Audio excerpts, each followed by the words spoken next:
Well, we know they're not unified because Poland has backed away from French propositions. Look, Poland has positioned itself to be relevant within NATO by creating the circumstances for American forces to be stationed on Polish soil. The Fifth Corps headquarters forward is there, together with a brigade of American armor, other prepositioned stockpiles that allow the United States to, in theory, reinforce its force structure in Poland up to division size elements. France doesn't have this. So right off the bat, we're talking about two completely different problem sets. Poland seeks to create the conditions that sustain a continued American military presence on Polish soil. France is seeking military relevance, which it doesn't have at the moment. We see a bid by France for some sort of European strategic relevance by threatening, offering, I don't know what the right term is, to deploy nuclear capable aircraft on German soil. That would be the death of NATO. The United States has a decades long procedure in place where U.S. nuclear weapons are provided to NATO as part of a NATO shield. Should France seek to unilaterally alter this equation by deploying what France claims to be its own sovereign nuclear force, independent of the NATO structure, now onto a NATO member, that just makes it easier for the United States to withdraw the totality of its nuclear weapons from Europe, which would make American nuclear negotiations easier. Then what this would do is open up France now to be the guarantor of European security in terms of a nuclear umbrella.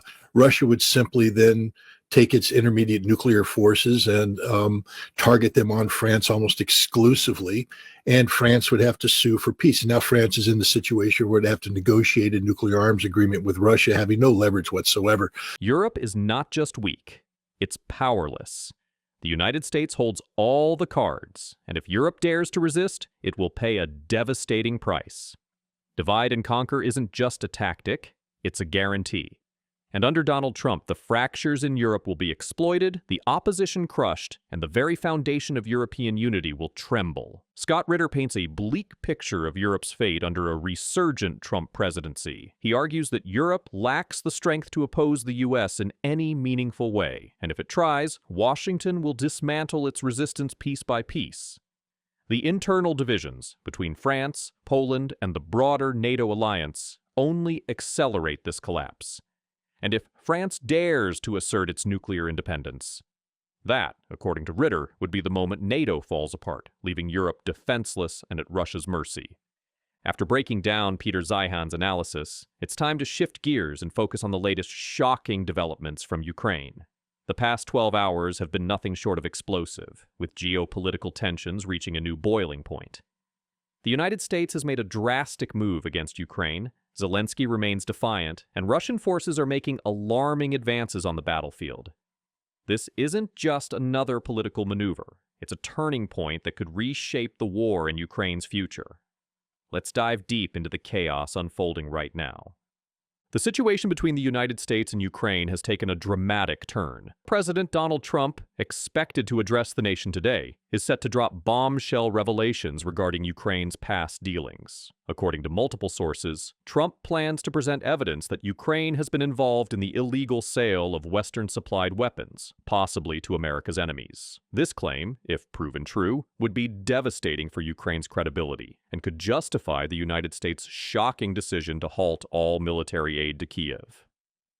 The tension between Zelensky and Trump has been escalating for some time, but the recent developments have pushed it to a breaking point. Zelensky recently told Bloomberg that he is willing to meet Trump, but only as an equal.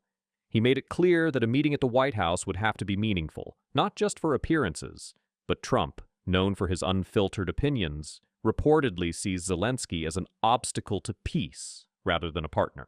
Trump has allegedly taken issue with Zelensky's statements at the London summit, where the Ukrainian president declared that peace was nowhere in sight. Trump interpreted this as a blatant refusal to end the war, accusing Zelensky of wanting a forever war. Even billionaire Elon Musk joined the conversation, calling Zelensky a troublemaker who was standing in the way of a resolution.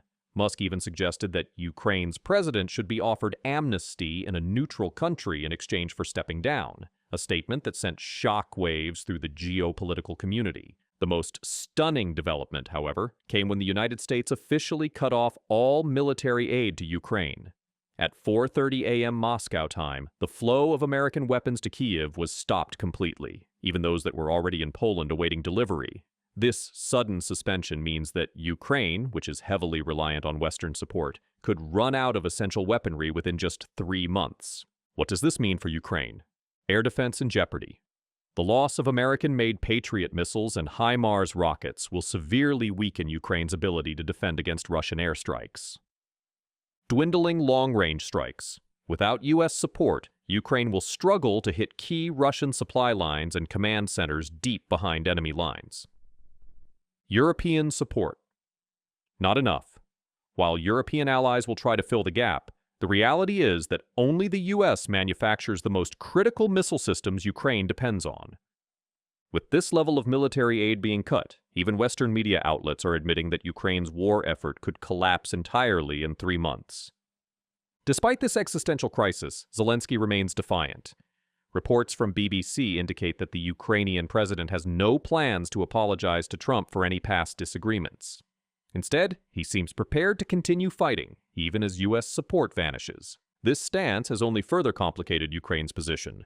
Zelensky has openly demanded $300 billion in frozen Russian assets as reparations, insisting that he will not stop until Ukraine is fully restored. He has also called for additional security guarantees, but his increasingly aggressive rhetoric is pushing Washington further away.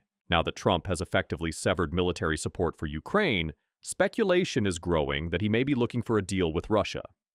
With escalating trade wars against China, Mexico, and Canada, Trump is under pressure to stabilize relations elsewhere. Could Ukraine be sacrificed for a broader geopolitical arrangement? For now, Trump's administration is in crisis talks with his top national security advisors, including Secretary of State Marco Rubio and Defense Secretary Pete Hegseth.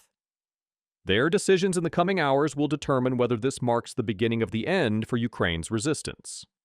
As Ukraine grapples with the sudden loss of U.S. aid, Russia is wasting no time. Fresh offensives have been launched across multiple fronts, with Russian forces advancing in key areas. Crimea under fire.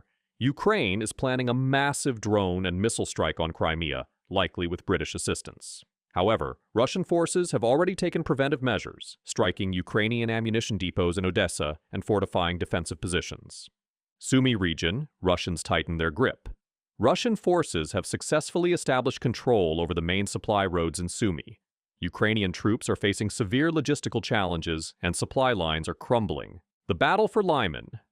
Pro-Russian sources claim that Russian forces have gained control over 66% of Lyman, a strategically crucial settlement. This could further isolate Ukrainian forces in the Donbass. The situation on the ground is deteriorating rapidly, and with Western support now uncertain, Ukraine may be facing one of its darkest moments since the war began. The sudden cutoff of U.S. military aid is a devastating blow to Ukraine's war effort. With Trump openly challenging Zelensky and even Western media acknowledging that Ukraine could collapse in just 3 months, the stakes have never been higher. Will Zelensky manage to secure new allies and keep Ukraine in the fight? Or is this the moment where the war takes a dramatic shift in Russia's favor? The situation in Ukraine is shifting faster than ever, and the next few weeks could determine the future of the war. Will Ukraine find a way to survive without U.S. support, or is this the moment Russia gains the upper hand? Let us know your thoughts in the comments. Do you think Zelensky should apologize to Trump, or is he right to stand his ground? If you found this analysis insightful, don't forget to like this video and subscribe to stay updated on the latest developments. Hit the notification bell so you never miss a critical update. Your support helps us continue bringing you in-depth coverage on the Ukraine war and global politics. Thanks for watching, and we'll see you in the next one.